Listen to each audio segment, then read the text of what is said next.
doctor Alberto Martí Bosch. Él ha trabajado, como decía José Antonio, muchos años en oncología pediátrica hasta que, dados los escasos resultados que obtenía con los tratamientos convencionales y, sobre todo, viendo día a día el enorme sufrimiento que se causaba con ellos para obtener unos resultados nulos o mínimos, decidió replantearse su práctica.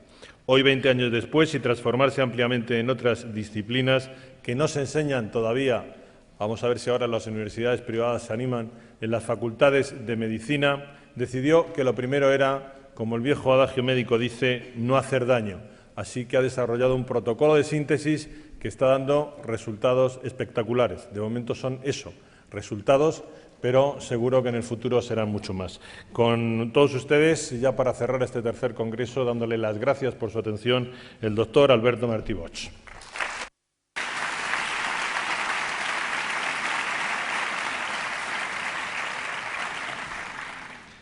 Gracias por su cálida acogida. Gracias, Antonio, por tu presentación. Gracias, José Antonio. Gracias a todos los que también hacéis posible este congreso. Y bueno, voy a intentar explicar en 45 minutos lo que es verdad. Se puede explicar en 5. Pero bueno, yo todavía no he aprendido esa técnica. Mi mujer siempre me dice que tengo que aprender a resumir. Bueno, intentaré resumir lo mejor que pueda. ¿En qué se basa el fundamento médico? Bien, en cierto modo es una integración. Como muy bien ha dicho Antonio, a veces parece que hay una controversia de que cuando hablamos de oncología estamos hablando de acidificación, estamos hablando de alcalinización. ¿Quién tiene razón? ¿El cáncer es un problema alcalino? ¿El cáncer es un problema ácido? Los dos planteamientos tienen razón, porque todo va a depender de qué estemos mirando y dónde estemos mirando. El tumor en su interior es alcalino, mientras que en su exterior es tremendamente ácido. Por lo tanto, se genera esa dualidad, acidosis metabólica y alcalosis tumoral. Vamos a intentar explicar cómo se genera este fenómeno, que también esto nos va a permitir abordar la enfermedad y provocar la apoptosis tumoral. Es decir, el motivo del proyecto de trabajo que yo desarrollé inicialmente tenía una finalidad. Como yo trabajaba en hospital, me movía en hospital, estaba formado con la línea de hospital, veía realmente que en aquella época, pues, si tenemos una leucemia, un linfoma o un cáncer de mama, es igual, según sea de niños o de adultos, pues la única solución que teníamos era la quimioterapia. Pero esta realmente resultaba ser una terapia muy dura para el paciente, náuseas, vómitos, pérdida de pelo, en muchos casos hasta se perdían los dientes, se descalcificaban las personas, dolores terribles.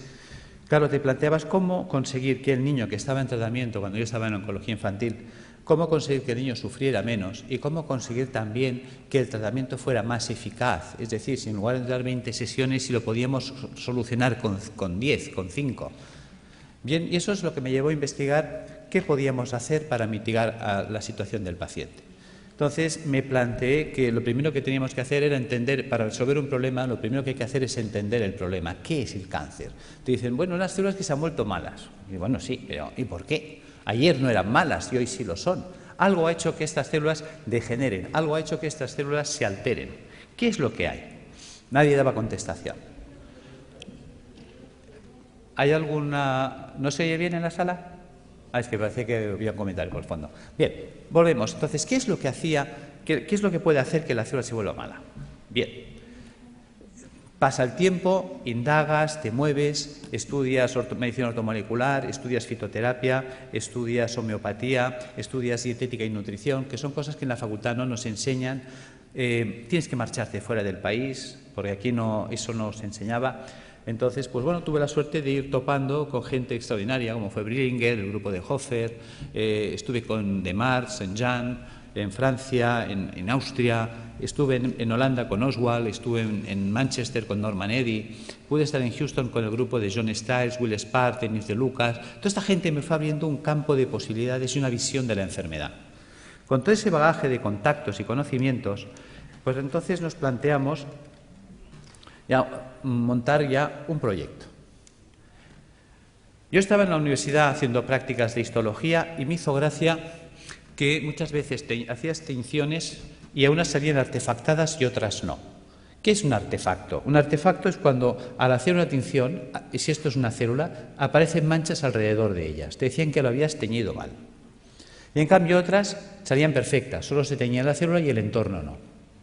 Bien, tú con la ignorancia de estudiante piensas que sí, que igual has hecho mal la tinción, pero un día cae en tus manos un libro. Y el doctor Pischinger es un hombre que es anatomopatólogo, es catedrático de la Facultad de Medicina en Viena, en Austria, y presenta una tesis doctoral cum laude que se presenta, creo que se publicó en el año 70, The Matrix and the Matrix Regulations. Yo este trabajo lo conozco a través del doctor Ovirne. Me intereso por ese libro, lo leo, y creo que este hombre nos abre las puertas a la comprensión de la enfermedad, no del cáncer, de todas. Este hombre nos plantea que la enfermedad empieza alrededor de la célula, no en la célula. Es el entorno celular el responsable de que la célula se altere.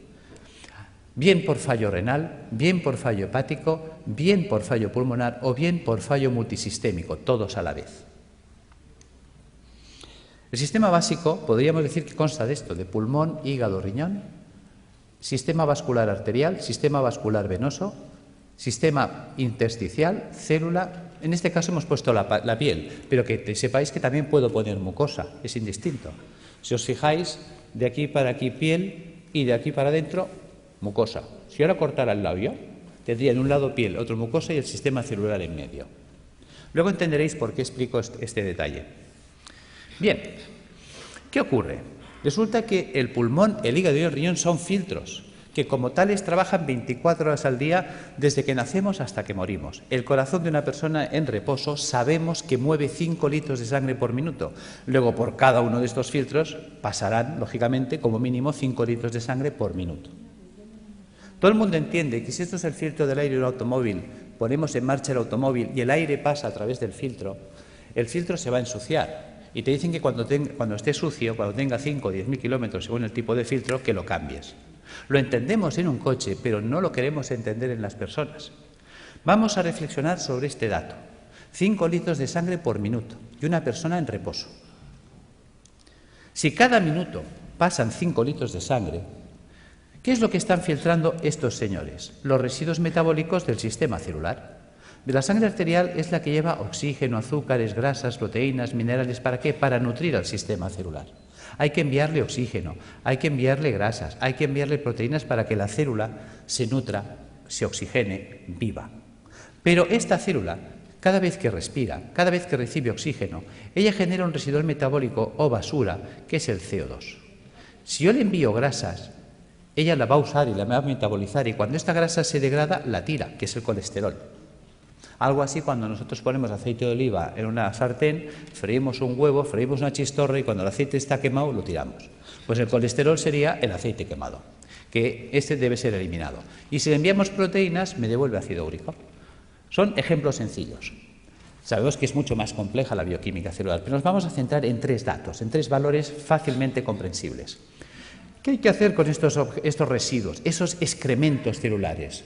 También veréis por qué hablo de excremento, que se excreta. Pues tendrá que ir al sistema venoso y a través del sistema venoso alcanzar pulmón, hígado y riñón y ser eliminados. Fácil es entender que si la célula genera 3 bolsas de basura y eliminamos 3 bolsas de basura, no hay problema. Resulta que estos residuos son de carácter ácido. Ácidos grasos, ácido úrico, ácido carbónico. Bien, mientras el cuerpo sea capaz de hacer esto, no hay problema.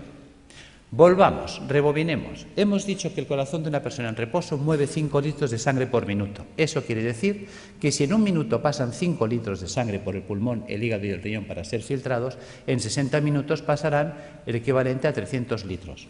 60 minutos es 1 hora, luego son 300 litros por hora, que no lo pensamos. Resulta que el día tiene 24 horas. Si en 1 hora hemos filtrado 300 litros, en 24 horas habremos filtrado el equivalente a 7.200 litros de sangre. Vamos a ser generosos y le vamos a asignar a la sangre densidad 1, como si fuera el agua, que es más densa. La sangre, ya lo sabemos. 1 litro, 1 kilo. Sabemos que 1 litro de agua pesa 1 kilo. Por lo tanto, 7.200 litros pesarán 7.200 kilos. Sabemos que cada 1.000 kilos es 1 tonelada. Luego estamos hablando del equivalente a un camión de 7 toneladas al día. ¿De qué tamaño es el pulmón? ¿De qué tamaño es el hígado? ¿De qué tamaño es el riñón? Son cosas que nunca nos planteamos ni nos preguntamos. Esto lo explicó Da Vinci.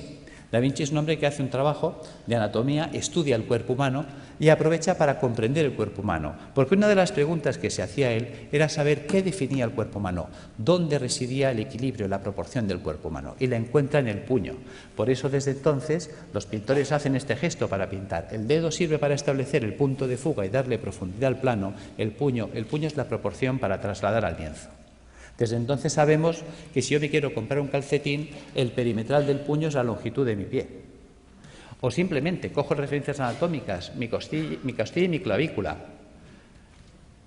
Si miramos aquí dentro está mi pulmón. ¿Qué pasa? Que mis dos puños son mi pulmón.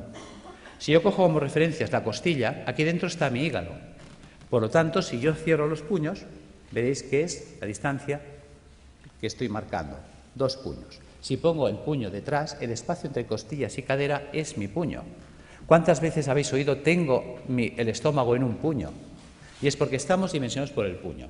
Por lo tanto, hemos hecho esta representación para que veáis el tamaño del pulmón, del hígado y del riñón. Son 2 puños de una persona. ¿Os imagináis un camión de 7 toneladas? Es una persona en reposo. Que sepamos en reposo toda la vida, Buda, que vivía en meditación trascendental. Nosotros no somos Buda. Nervios, estrés, sobrecargas alimentarias, tóxicos alimentarios. Esto va a hacer que estos filtros vayan trabajando de un modo, digamos, enloquecido. Llega un momento que, por lo tanto, estos filtros se van a obstruir. Y si nadie se ocupa de limpiarlos, porque nadie nos enseña cómo mantenerlos, ya que nosotros no los podemos cambiar en un coche. Nosotros cada 5.000 kilómetros, cada 5 años, no podemos estar cambiando los filtros del aire, el filtro del aceite y el filtro de la gasolina como en un coche. Claro, pues si no nos cuentan nada ni hacemos nada, estos se obstruirán. Empezaremos, por lo tanto, a retener CO2. Empezaremos a retener colesterol, empezaremos a retener ácido úrico, puesto que un filtro obstruido ya no trabaja al 100%, su rendimiento cae. Entonces nos vamos a encontrar que en el organismo puede variar el pH. Claro, el cuerpo no puede permitir que el pH varíe en sangre.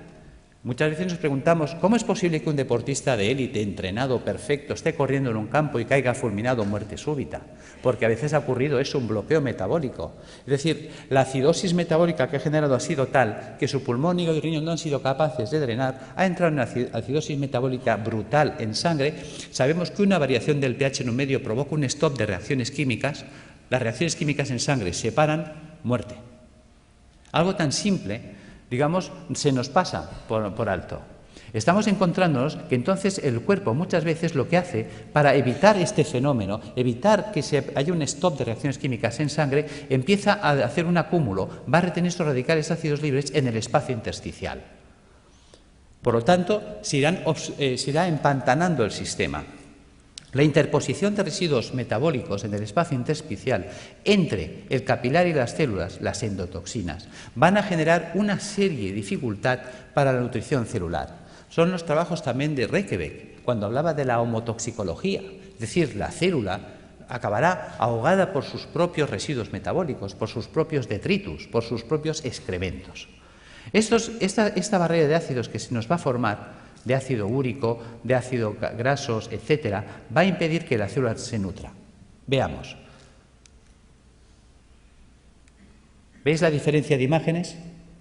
Es decir, la célula sana vive, digamos, flotando. El 70% del cuerpo es agua. Fijaros que eso es lo que llamaríamos el plasma intersticial. Ella tiene que vivir en una piscina de agua cristalina y transparente. Si los filtros se obstruyen, y ya este drenaje no se puede llevar al 100%. Imaginaros que la capacidad de filtraje es del 80%. Quiere decir que el 80% del carbónico, el 80% de los ácidos grasos, el 80% del ácido úrico se eliminará, pero el 20% se quedará parte atascado en los filtros, parte en sangre y parte se empezará a acumular en el espacio intersticial. Si esto se va llevando en el tiempo hacia adelante, acabará ocurriendo esto.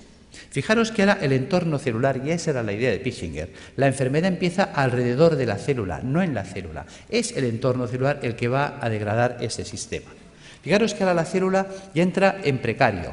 Fijaros que estos son ácidos. Los ácidos son altamente corrosivos. ¿Qué pasa? Que si yo tengo aquí oxígeno y quiero que el oxígeno vaya del capilar hasta la célula, tiene que atravesar esta barrera de ácidos y reaccionan con él y se lo sacuden del medio. Cualquier nutriente tendrá que quedarse aquí, atacado por los ácidos, con lo cual la célula se queda sin oxígeno y sin comida, y además atacada químicamente por sus propios ácidos. Fijaros que esto explica el porqué. Cuando yo tengo un tejido sano y hago una tinción celular, no se artefacta el entorno celular, mientras que cuando tengo un tejido enfermo y hago una tinción en una anatomía patológica, sí se artefacta el entorno celular, sí que fija colorantes. Se utilizan habitualmente colorantes de carácter básico, los ácidos fijan las bases, luego el entorno celular se ha vuelto ácido. Por lo tanto, los que hablan de que la degeneración celular está basada en un proceso de ácido, tienen razón, aquí están los ácidos. Claro, fijaros que esta célula en estas condiciones, ¿qué opciones tiene? Solo tiene dos opciones. Sin oxígeno, sin comida y atacada químicamente por los ácidos, opción 1, morir por falta de oxígeno, quemadas químicamente por los radicales acumulados a su alrededor. Fijaros que si una célula no se defiende, no reacciona, porque la célula no es una tuerca, no es un tornillo, es un ser vivo, es inteligente, es un ser que, lógicamente, pues decimos que si no estuviera vivo no se podría morir. Fijaros que esta célula tiene que tener su capacidad de reacción. Una vez hicieron unos programas de televisión que clavaron esto. Creo que era una serie de dibujos animados que se llamaba Érase una vez la vida. Ahí lo clavaron. Las células son los ciudadanos del cuerpo. Los órganos, los edificios donde viven los ciudadanos. Arterias y venas, calles y avenidas, por donde transportamos los alimentos, por donde recogemos las basuras. Los nervios, el tendido eléctrico, las líneas de teléfonos, el sistema nervioso central, el ayuntamiento. Cuando miramos el cuerpo desde esta situación que parece infantil, fijaros que los americanos, si algo han tenido bueno, es enseñarnos ciencia a través de mecanismos infantiles, pues ¿por qué no aprovechar ese sistema que es altamente didáctico? Y tendremos una comprensión mayor de la enfermedad. ¿Qué pasa si las células se mueren? Imaginaos que una célula no se defiende, no reacciona. Se queda en ese medio y dice, bueno, pues me muero, esto ya se acabó. ¿Veis? Si se mueren las células del cerebro, porque esto está pasando en todo el cuerpo, entonces me quedaré sin células cerebrales, Alzheimer. Si se me mueren las células de la base del cerebro, Parkinson. ¿Veis? Fijaros que aquí tengo un cable en la mano. Por todos sitios hay cables. Los cables tienen un forro de plástico. Los cables conducen los impulsos eléctricos que en estos momentos nos permiten la informática, la luz, todo. En el cuerpo los nervios conducen todos los impulsos eléctricos y electroquímicos. Pero están forrados de la vaina de mielina. La vaina de mielina sería el plástico. ¿Qué pasaría si yo echara un chorro de ácido sobre los plásticos, sobre los aislantes de los cables? Que el ácido haría una acción corrosiva sobre el plástico. El cable se cortocircuitaría, pero dejaría de conducir. ¿Qué pasa si resulta que los nervios que me están uniendo esta célula con el cerebro, la mielina es atacada por los ácidos que hay a su alrededor? Se degrada la mielina. Sin mielina hago una enfermedad desmielinizante, esclerosis múltiple, esclerosis lateral amiotrófica, esclerosis en placa. Pissinger fue un genio. Nos hizo entender las enfermedades. ¿Veis? ¿Qué pasa si la célula, imaginaos que aquí ponemos piel y aquí le ponemos un pezón? ¿Veis? Esto es una célula del pecho. Imaginaos que esta célula se muere. ¿Veis? Un tejido con células muertas es un tejido fibroso. Hablaremos, por lo tanto, de fibromas. ¿Ves? Fibroma mamario, fibroma uterino, fibrosis prostática. ¿Ves? Que el fibroadenoma a nadie le preocupa. ¿Por qué a nadie le preocupa? Es un fibroma. Pues porque un fibroma son células muertas y las células muertas no matan. Fijaros cómo somos. Vemos el problema, pero no estamos siendo capaces de valorar la trascendencia del problema. ¿Ves? Mientras tanto, si se mueren las células del pulmón, amigo, fibrosis pulmonar, fibrosis hepática si se mueren las del hígado, fibrosis renal si se mueren las del riñón. Y fíjate que decimos fibrosis pulmonar de causa idiopática. ¿Y por qué hablamos de causa idiopática? Porque estamos acostumbrados a que si no hay bichito no hay causa. Entonces tiene que haber el bichito. Y si no encontramos la bacteria de turno, el hongo de turno o el virus de turno, entonces no sabemos por qué se ha fibrosado el pulmón. Y es tan sencillo como esto. Al pulmón le está llegando más basura de la que puede tirar. Y es una basura de carácter ácido. Imaginaos que yo soy una célula pulmonar, tengo que recibir el carbónico, tirarlo, coger el oxígeno, meterlo. Y estoy todo el santo día trabajando como un burro. Y de pronto me empieza a llegar más carbónico del que puedo tirar porque yo estoy agotado. Al final yo acabo sepultado en carbónico. El carbónico químicamente me quema. Al quemarme me muero. No es tan difícil de entender. Y eso pasa en el hígado, pasa en el riñón. ¿Veis? Son las enfermedades esclerosantes que llamamos, que están ahí en el saco perdidos de Dios. Las enfermedades de carácter idiopática, claro, para eso no hay tratamiento, porque no hay la pastillita. Bien, ¿qué ocurre si la célula sobrevive? ¿Veis? La célula decide no morirse, va a luchar. Hay células que se rebelan. Yo soy un superviviente, yo voy a luchar. ¿Cómo lo hace? Hay 4 mecanismos. Uno, hacer un globo de agua. Voy a retener agua y me voy a envolver en agua. Me monto mi mini piscina. Vale. ¿Veis? Estoy desplazando los ácidos, mantengo un canal de comunicación con el sistema celular, con el capilar arterial, y recibo nutrición y tiro la basura fuera. ¿Veis? Fíjate que en el sistema celular del cuerpo funciona el dime tú qué sabes. O lo que hacemos todos en un examen cuando nos hace una pregunta y no sabemos. Miramos al de al lado. Oye, ¿tú qué haces? Dice, yo me echo un globo de agua. Dice, vale, yo te me hago otro. Y la de al lado me copia. Y se empiezan a copiar todas las células. Si todas las células empiezan a retener un globo de agua, es esa persona que empieza a engordar, y ya puede hacer dietas que no adelgaza.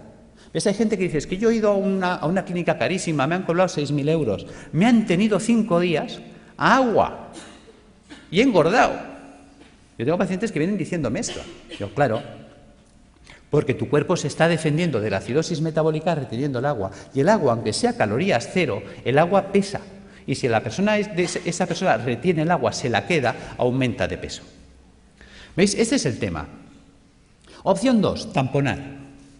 ¿Qué es tamponar? Tamponar es convertir un ácido en una sal. ¿Veis? Fijaros, por ejemplo, aquí tenemos una imagen de un hueso y una imagen de un hueso pues ya osteoporótico, lleno de agujeros, parece un queso gruyère. ¿Veis? Yo tengo ácido clorhídrico, que es un ácido terrible. Yo podía hacerlo reaccionar con hidróxido sódico. Con el OH del hidróxido sódico y el hidrógeno, el hidrogenión del clorhídrico, puedo formar H2O. Y con el cloro y el sodio, cloruro sódico. ¿Veis? He convertido el ácido clorhídrico en cloruro sódico. Fijaros que si yo tengo una jarrita de ácido clorhídrico y dejo caer un chorrito en la mano, tal como cae el chorrito, me perfora la mano más rápida que un Black & Decker. Lo sabéis. Es terriblemente corrosivo. Mientras que yo puedo coger la sal, el cloruro sódico a puñados y soltarlo y no pasa nada. Por lo tanto, el cuerpo hace lo mismo. Quitarle a Juan para darle a Pedro. Cuando un tejido vital entra en compromiso, ¿qué hace el cuerpo? Sacrifica una estructura para mantener viva otra. Entonces, si yo tengo ácido úrico en el espacio intersticial, ¿qué puedo hacer? Pues empezar a robar minerales de los huesos. Si tengo ácido úrico, formaré urato sódico. Si tengo ácido palmítico, palmitato sódico. Si tengo ácido carbónico, carbonato cálcico. ¿De dónde puedo robar calcio y sodio? De los huesos. Y empezamos a entender la osteoporosis, la artrosis, la artritis, el ataque ácido a los huesos. ¿Veis? Y aparecen entonces calcificaciones en los tejidos blandos. Uy, tienes calcificaciones en la mama, tienes calcificaciones en el pulmón. Fíjate que el cuerpo nos está avisando. Te está diciendo que el siguiente paso, ¿cuál va a ser? ¿Ves? Nos queda un paso que es el drenaje. Fijaros, volvamos atrás, que yo por la piel puedo eliminar carbónico. Yo por la piel puedo eliminar grasas, tengo el cutis graso, lo habéis visto 1000 veces. Yo por la piel saco amoníaco, urea. Veis que hay gente que mancha las amarillas, las camisas, los sobacos de cercos amarillos, urea. ¿Veis? Si yo saco un sudor excesivamente ácido por la piel, la célula, ya que antes de morir, ¿qué hace? Empieza a echarlo todo por la piel. Si saco un sudor muy ácido por la piel, se me quemará la piel. Ataque químico, dermatitis, psoriasis, eczemas. Por eso dicen que la psoriasis no se cura, porque la quiero curar con una pomadita desde fuera, cuando el problema está dentro. ¿Veis? Vamos entendiendo las enfermedades. Realmente nos abrió los ojos. Si yo entiendo la enfermedad, yo puedo resolver la enfermedad. Si yo entiendo el problema, yo puedo resolver el problema. Lo que no podré es nunca resolver un problema que no entiendo o no quiero entender. Esta es, diríamos, la situación en la que nos encontramos. ¿Veis? Podemos hacer el drenaje hacia las mucosas, que decíamos antes. Si en lugar de drenar hacia la piel, dreno hacia las mucosas, pues entonces tendríamos un problema a nivel de mucosas, llagas de boca, llagas de esófago, llagas de estómago, colitis ulcerosa. Claro, la gente dice, oye, ¿y por qué hay gente que drena por la boca y otros drenan por el colon y otros drenan por el estómago u otros drenan por la piel? Porque el cuerpo, hemos dicho, que es como una ciudad donde el sistema nervioso central es el ayuntamiento. Ejemplo. ¿Veis? Creo que hubo una época en la que Madrid tenía un conflicto de basuras. Y entonces se reúne el Cabildo y decide montar pues un vertedero de las basuras de Madrid, creo que fue en San Sebastián de los Reyes. Pregunta, ¿qué ciudad se contaminó? Respuesta, San Sebastián de los Reyes. Claro, llega un momento que la gente de San Sebastián de los Reyes está hasta aquí de la basura de Madrid. Y dicen, oye, a ver, ¿qué hacemos? Bueno, el Cabildo de Madrid se da cuenta de que es verdad, se reúne y dice, bueno, ahora vamos a tirar la basura a Vacía Madrid, a Toledo. ¿Quién se va a contaminar ahora? ¿Veis? El cuerpo hace lo mismo. El sistema nervioso da órdenes y las células ejecutan las órdenes. Dicen, tira la basura por la boca. Pues el tío por la boca, pues llagas de boca. Oye, tíralas por el recto. Pues el tío ahí, colitis ulcerosa. Oye, tíralas por la piel. Pues mira, psoriasis. No las tires. Coge todo el calcio y todo el sodio que quieras del hueso. Pues mira, artrosis, osteoporosis. ¿Ves? Según la orden que da, la célula actúa. ¿Veis? Fijaros que eso es importante entenderlo, aunque sea en clave de cómics. Opción 4, mutar. ¿Qué es mutar? Lo que hoy nos acontece, el cáncer. ¿En qué consiste la mutación? ¿Veis? Célula sana que muta a célula tumoral. ¿Cómo vive la célula sana? La célula sana vive en un medio alcalino, vive con oxígeno, vive con poco sodio y vive utilizando proteínas levógiras giradas a la izquierda. ¿Qué ha pasado? Ha pasado que el medio se ha vuelto ácido. ¿Veis? La célula tumoral muta porque su entorno ya no es alcalino, se ha vuelto ácido. Se ha quedado sin oxígeno. ¿Qué opción le queda a esta célula sin oxígeno? Solo tiene dos opciones, o morir o mutar. ¿En qué consiste la mutación? ¿Veis? Sabéis que la célula para vivir necesita energía. La energía es el ATP. ¿De dónde saca el ATP? Bueno, pues hemos hablado, creo que se ha hablado hoy del ciclo de Krebs. ¿Ves? En la mitocondria podemos obtener el ATP a través de la vía oxidativa, con oxígeno. Pero cuando una célula no tiene oxígeno, puede abrir una ruta alternativa que es la del pirúvico. Y entonces, a través de la glicólisis con el pirúvico, obtener ATP más ácido láctico más alcohol. Por eso, quien nos dice que en los tumores hay alcohol, se explica, porque es una ruta de fermentación ácida. Y esa ruta anaeróbica le permite seguir viviendo a la célula, que es un mecanismo de supervivencia, porque está en juego su vida.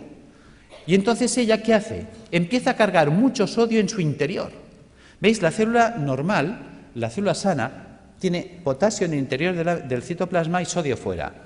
Se invierte, entra el sodio dentro de la célula a mansalva y el potasio sale, porque estamos usando un sistema inverso.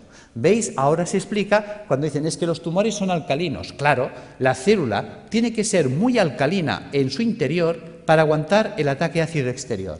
¿Entendéis que todos tienen razón? Si yo estoy mirando el interior tumoral, me encuentro con una alcalosis, mientras que si estoy mirando el exterior, me encuentro con acidosis. Esta es la explicación. Por lo tanto, vamos entrando en razón.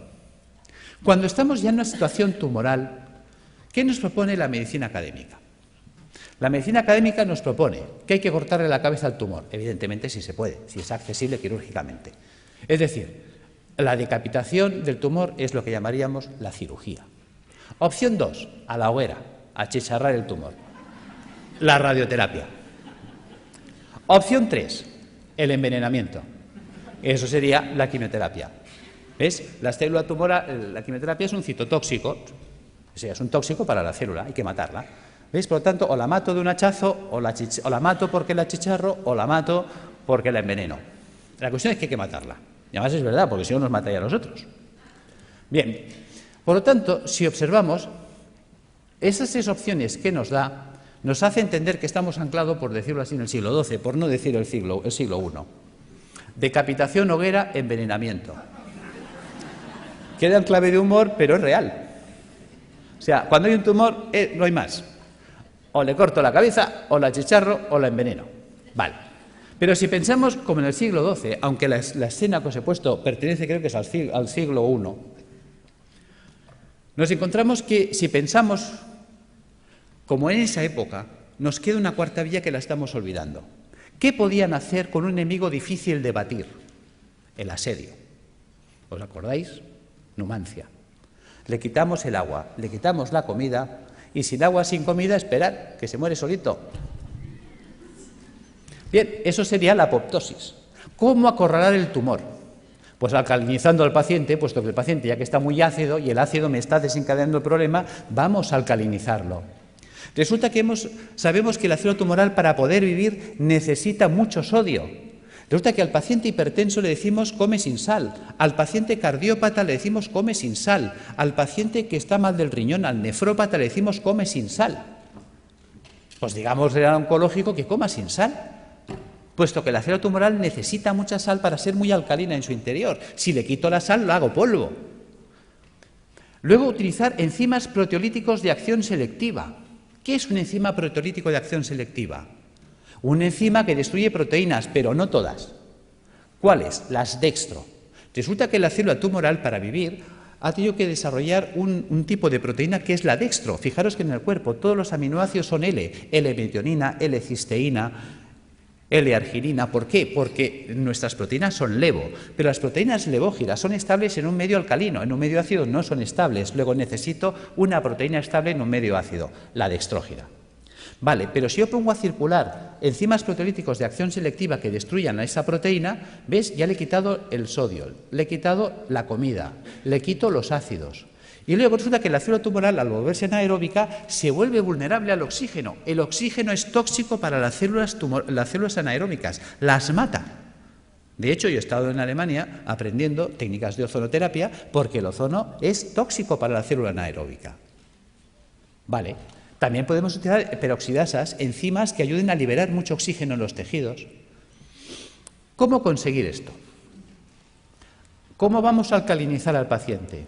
Recuperando la función del hígado y del riñón y del pulmón, eliminando las toxinas acumuladas en el espacio intersticial. ¿Cómo lo vamos a hacer? Pues con dieta alcalinizante, con hidroterapia, con tratamiento natural y con tratamiento físico. ¿Veis?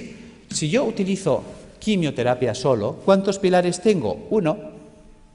Mientras que si uso dieta, baños, tratamiento natural y tratamiento físico, ¿cuántos pilares tengo? 4. Es más estable. Esa es la idea. Que entendamos qué es la dieta, que nunca se nos habla de ella, qué es la hidroterapia, la gran olvidada. Hasta se me ha llegado a decir que esto no es científico.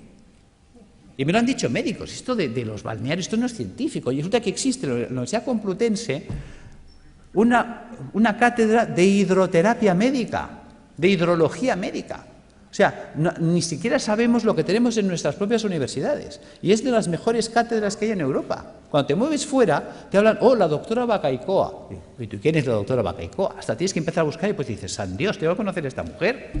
Cuando me cae el libro, y también, digamos, es un libro que he escrito, ahora no recuerdo el otro autor, que también es un profesor emérito, dices, por Dios, empiezas a tirar del libro y dices, ¿y por qué me han ocultado que existe esto a mí? Bien, seguimos. ¿Qué es esto de las plantas y qué es esto del tratamiento físico? Vamos a entrar ahí. ¿Por qué dieta? Muy importante. La dieta cárnica es acidificante de la orina. O sea, yo me como carne, mañana estoy haciendo pis de carácter ácido. Mientras que si yo como vegetariano, mañana estoy haciendo pis de carácter alcalino. ¿Qué quiere decir esto? Que la dieta vegetariana me alcaliniza. Vale. Por lo tanto, vamos a hacer dietas vegetarianas. ¿Veis? Un filtro sucio no es un filtro roto. Un filtro sucio se puede lavar. ¿Y con qué se lavan las cosas? Con agua. A veces es tan simple que no nos lo podemos creer. Resulta que el 95% de la fruta y la verdura es agua. Con la dieta vegetariana se lavan los filtros. ¿Veis? Ensalada, bistec y fruta. Quito el bistec. ¿Qué me queda? Ensalada y fruta. ¿Veis? ¿Os suena los viernes no comer carne? Claro que os suena. Que la gente dice, uy, eso es cosa de curas. Claro, la palabra cura viene de curar. Mens sana in corpore sano.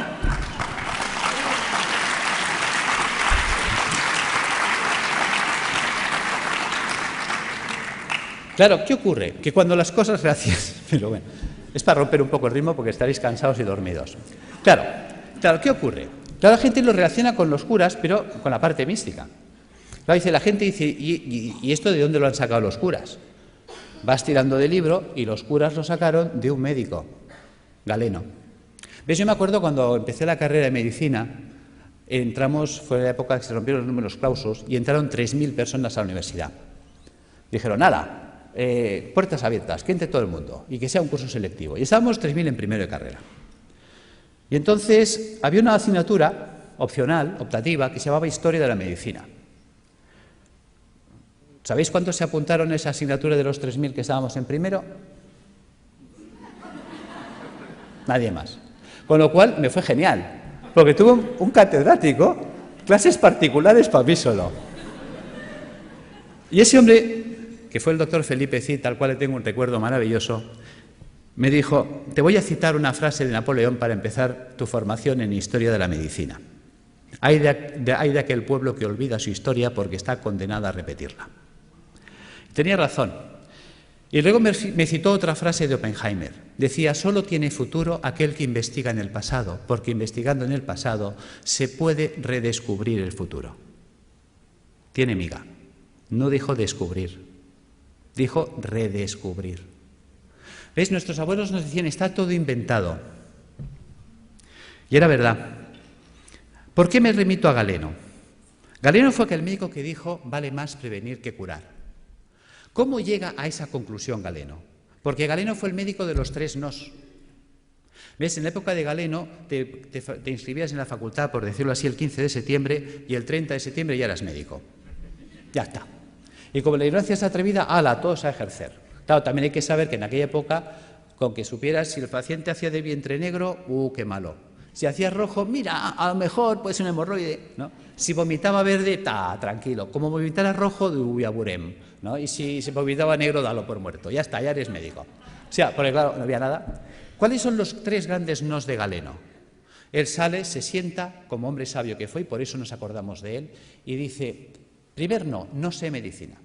Con lo que me han enseñado no sé nada. Segundo no tengo medicamentos, no existían, los inventó él.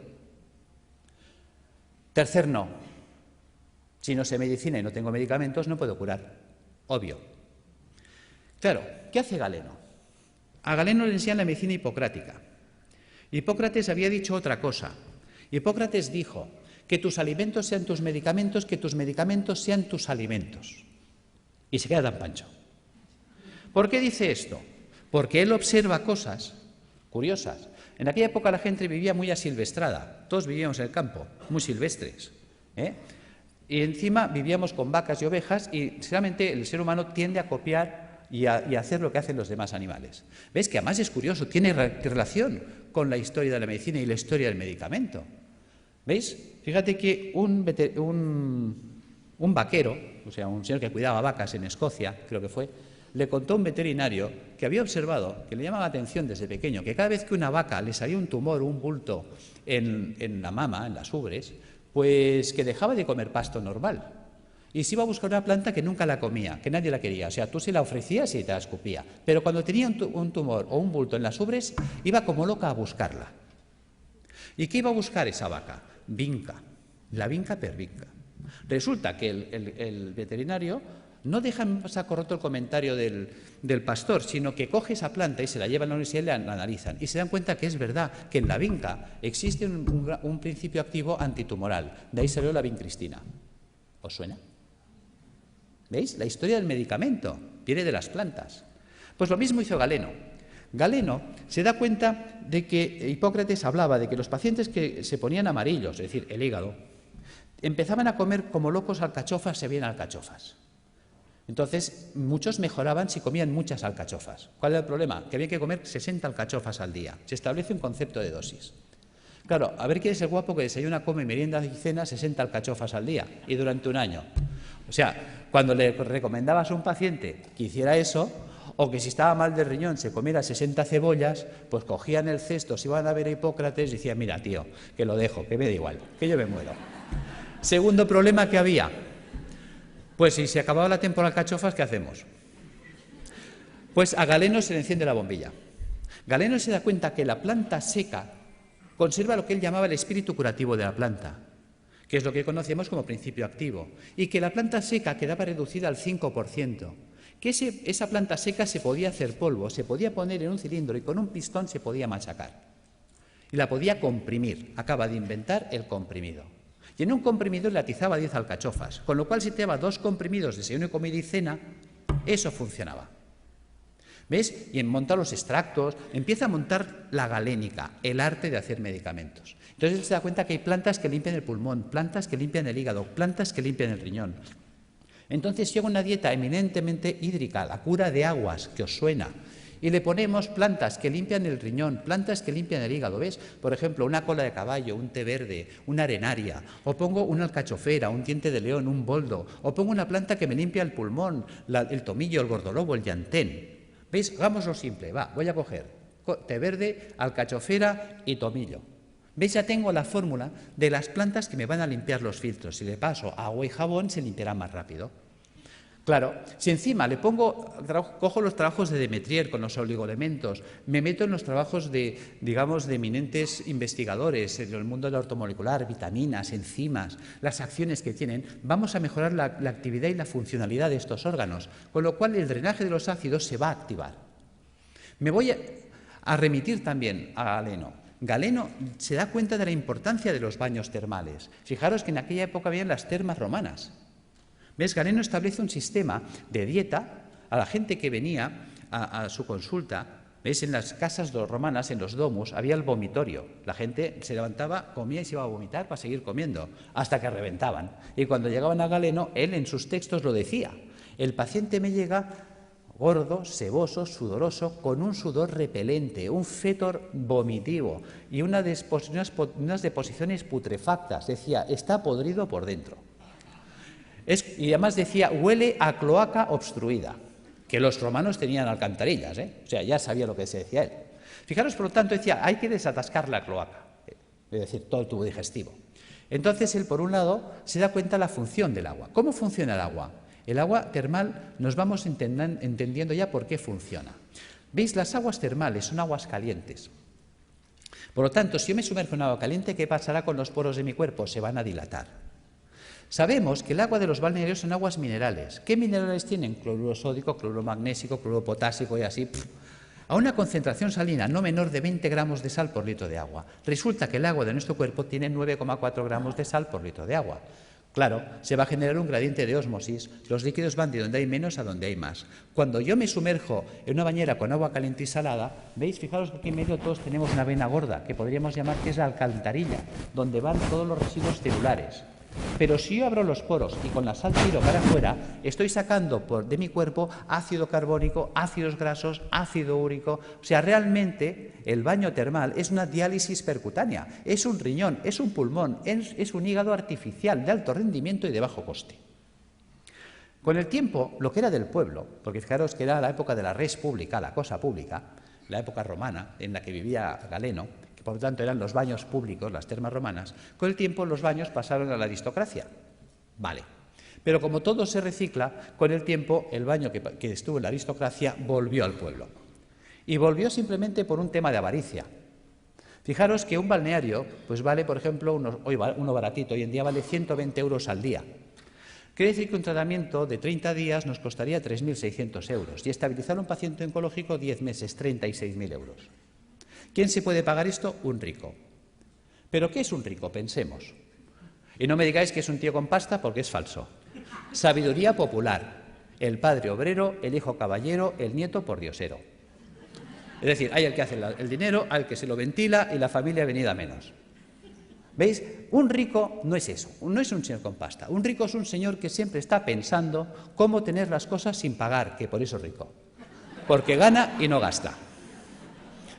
¿Ves? El rico iba al balneario y dice, a ver, ¿qué tiene el balneario que cura tanto? Dice que las aguas son termales. Dice, Pepe, pon un termo en mi casa. ¿Ves? Si yo caliento, lo hago en un termo, el agua que sale del termo es termal. ¿Qué más necesito? Dice, es que esto, una bañera. Pues Pepe, pon una bañera. ¿Qué más pasa? Oh, es que el agua son minerales. Jacinto, tú que eres químico. A ver, ¿qué tiene el agua que cura tanto? Jacinto que analiza y dice, oh, es que el agua tiene minerales. ¿Cuáles? Cloruro sódico, cloruro magnésico, cloruro potásico. Joder, esto es sal de cocina, ¿no? Sí, pues échale sal al baño. ¿Cuántas veces habéis oído sales de baño? Pero ¿cuántas veces os habéis preguntado por qué hay que echarle sal al baño? ¿Cuánta sal tengo? Uy, perdón. ¿Cuánta sal tengo que echar al baño? ¿Para qué tengo que echar al baño? ¿Ves? Nunca nos preguntamos. Somos poco curiosos. Resulta que Jacinto, que era químico, le dice, es que tiene 20 gramos de sal por litro de agua. Claro, el tío que está acostumbrado a hacer números dice, pues que me haga una bañera que llena hasta la mitad cubique 100 litros. Las bañeras estándar de casa, llenadas hasta la mitad, cubican 100 litros de agua. Dice, ¿y eso? ¿Y por qué hasta la mitad? Hombre, hasta la mitad, porque por el principio de Arquímedes, cuando yo me meto en la bañera, el nivel del agua sube. O dejo un espacio o a fregar. Bien. ¿Por qué 100 litros? ¿Cómo sé que en mi bañera tengo 20 gramos de sal por litro de agua? Echando 2 kilos de sal. ¿Ves? 2 kilos son 2.000 gramos. 2.000 gramos en 100, tacho 2 ceros. Tacho 2 ceros, 20:1. Ya tengo la concentración salina. ¿Qué vale un kilo de sal? El otro día lo compré en el Capravo, mientras no suban el IVA, a 15 céntimos el kilo. Luego 2 kilos, 30 céntimos. 30 céntimos por 30 días, 9 euros. Y en casa. Yo tengo pacientes que me llegan desesperados, y no por falta de razón. Me dicen, estoy en insuficiencia renal crónica desde hace 10 años. Ya ha entrado en lista de trasplante, no aparece el trasplante y vienen hechos una pena, pobrecitos. La diálisis ya no da de sí y como no aparezca un riñón en 6 meses, yo no salgo adelante. Simplemente por decirle, ponte en la bañera con 2 kilos de sal cada día, a los 15 días ese hombre está alucinado de cómo tiene sus análisis, porque está haciendo una diálisis diaria. Está sacando ácido úrico por los poros, por ósmosis. Ósmosis percutánea. No pensamos el poder de la bañera. Ahora la gente está quitando las bañeras y abriendo los balnearios.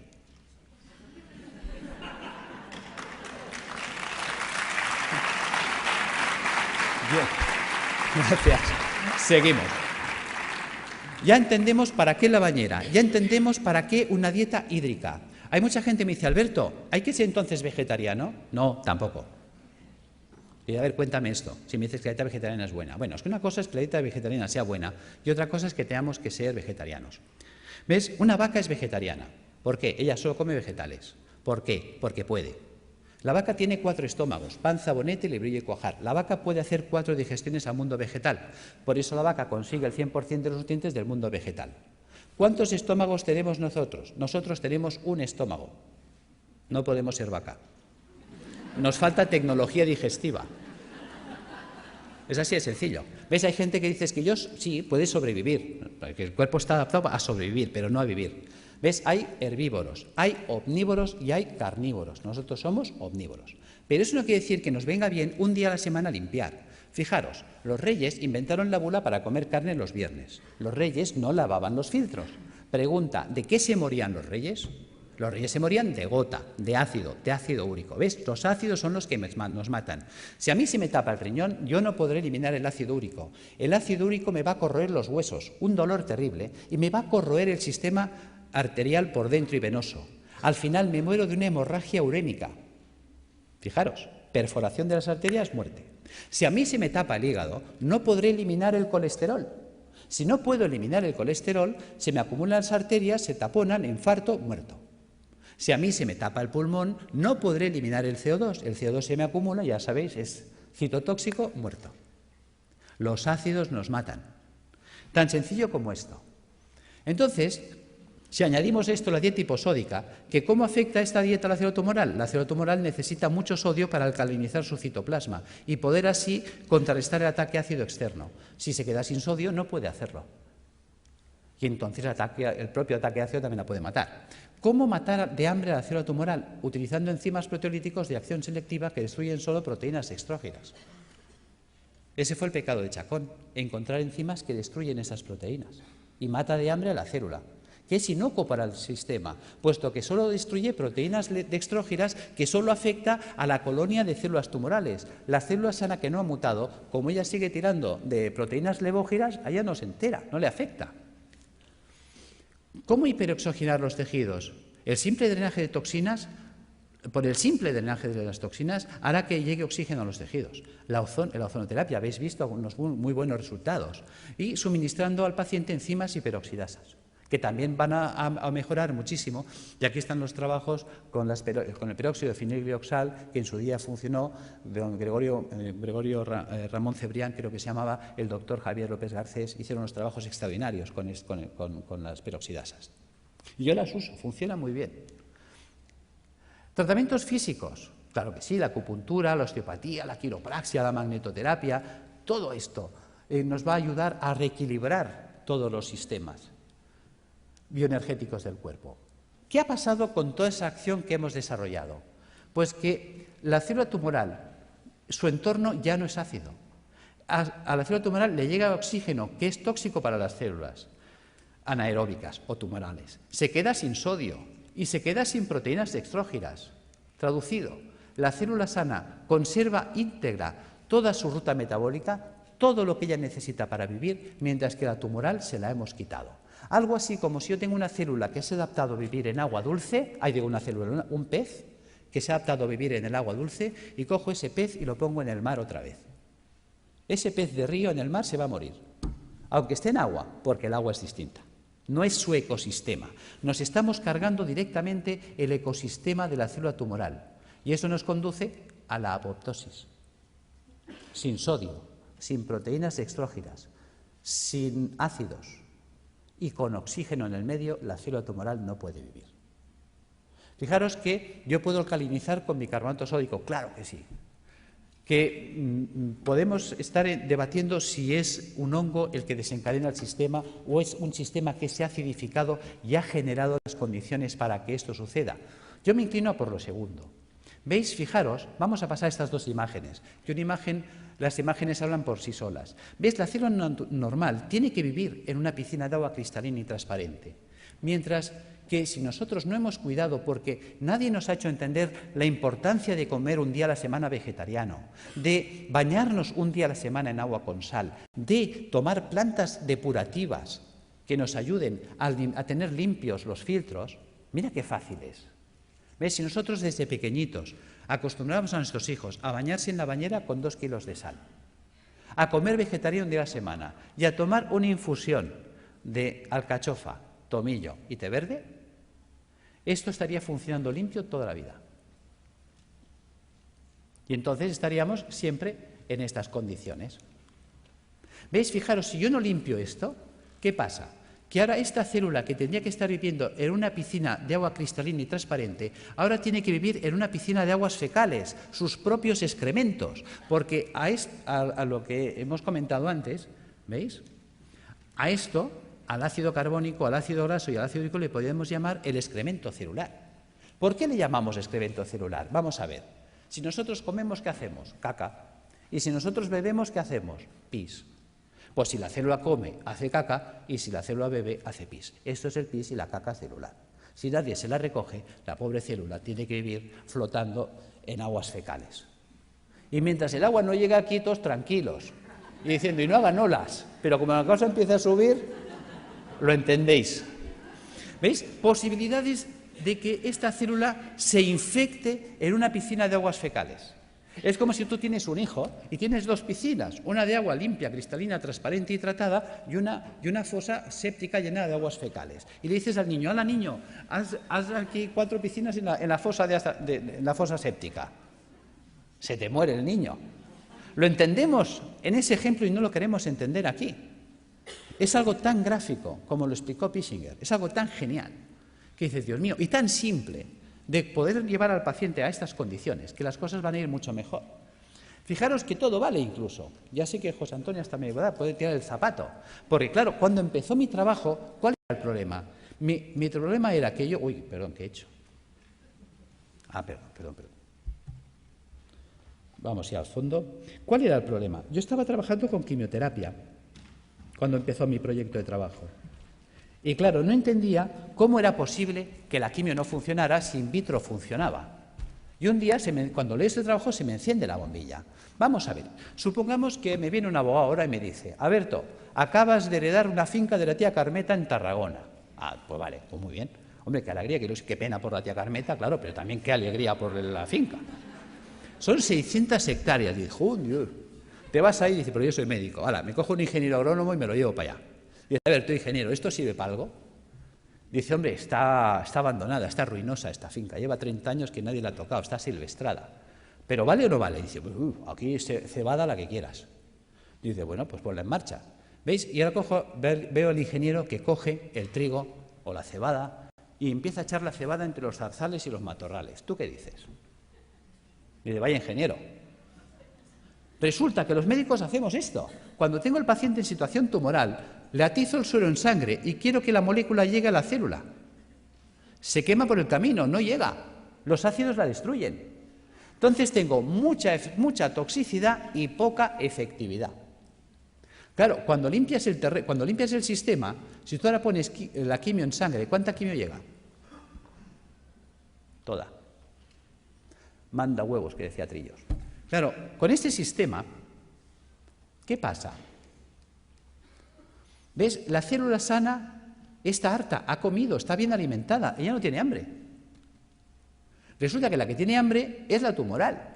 Luego es mucho más sensible y por eso veíamos que pacientes que necesitan 20 o 30 sesiones, en 3 o en 4 entran en remisión completa.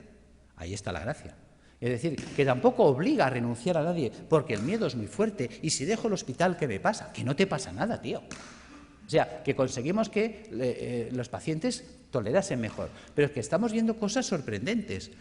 Yo ahora he estado en Calcuta con los doctores Banerjee. Ya el año pasado estuve con ellos en la Facultad de Medicina y me interesé muchísimo por sus trabajos. Llevo 20 años trabajando con la homeopatía y yo la utilizaba como para tratar el terreno, para desintoxicar el sistema, que son los trabajos de Reykjavik, que todo eso me ha ido muy bien. Pero cuando he puesto en marcha los protocolos de Banerjee, sorpresa. Una sorpresa preciosa ha sido un caso clínico, y con eso cierro, de una chica joven de 31 años que viene a mi consulta el mes de mayo, en muy malas condiciones. Esta chica, pues le detectaron un tumor cerebral estando embarazada de 34 semanas. Entonces se le ponen anticonvulsivantes, antiedematosos, se le hace cesárea, se salva a la criatura, se le opera, se le quita el tumor cerebral en la medida que se puede, ya sabéis que siempre se hace lo que se puede, no la limpieza total nunca es posible. Se revisa y le encuentran en la revisión general que tiene metástasis en ambos pulmones, metástasis hepáticas, las cadenas ganglionarias torácicas invadidas, todo el sistema linfático abdominal invadido, metástasis óseas, metástasis musculares. En esta situación deciden, con buen criterio para mí, no abordar quimioterapia ni nada porque es que la situación está tan avanzada, es un grado 4 tan avanzado que la calidad de vida que va a tener la paciente y las posibilidades de sobrevivir más de 2, 3, 4 meses lo van a ver difícil. Entonces deciden tratamiento paliativo y nada más. En estas condiciones llega la consulta y pones en marcha todos estos dispositivos.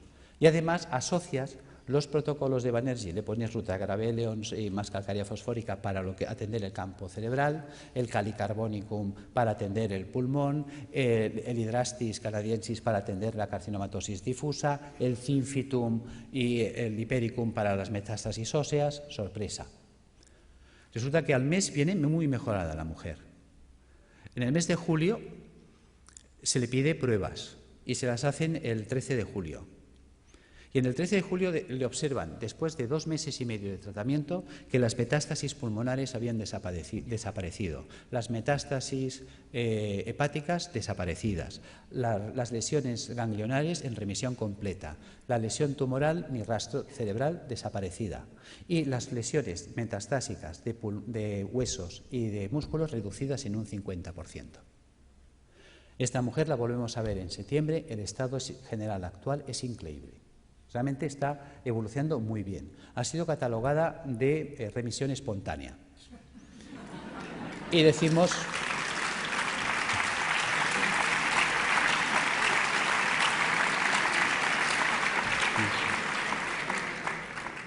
Y es verdad, está respondiendo espontáneamente porque se está produciendo una apoptosis. Pero se está produciendo la apoptosis porque la paciente está haciendo lo correcto. Ha cogido un camino que le funciona. Hay veces que gente me dice, Alberto, ¿tú curas cánceres? No. Pero sí que damos un manual de instrucciones que permiten que el cuerpo se coloque en condiciones tales que entonces el cuerpo sí puede curarse a sí mismo. En fin, espero no haber sido pesado. Gracias.